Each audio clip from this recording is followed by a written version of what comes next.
Tennessee lawmakers have passed legislation that will now ban the teaching of critical race theory.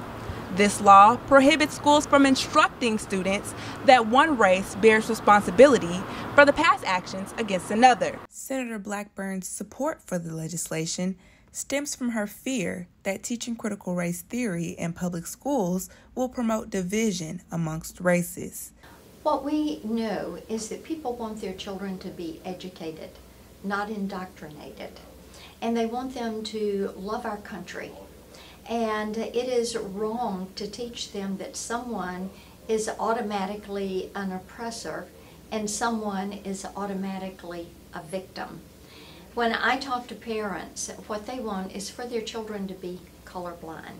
They want them to get to know people, to look at their character, to have friends, and as I said, to be colorblind. Jackson-Madison County NAACP President Harrel fears the removal of critical race theory will cause a lack of understanding of a history of enslavement in this country that may result in a history repeating itself. We now have to live with institutionalized racism, whether it's in our healthcare delivery system, which this pandemic has certainly exposed, whether it be into our education system, obviously, because we don't know history. We're afraid to teach history. The history that we tell, there's a lot of falsity to it.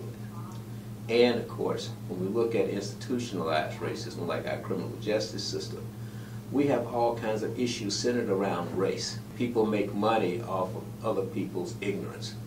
So we're at a point in time in the history of these United States where we can tell the true story. It's not pretty, but if we're able to tell the story, be honest with ourselves, black and white and other ethnicities can get along just fine. With New on the Night Side, for 39 News, I'm Makayla Davis.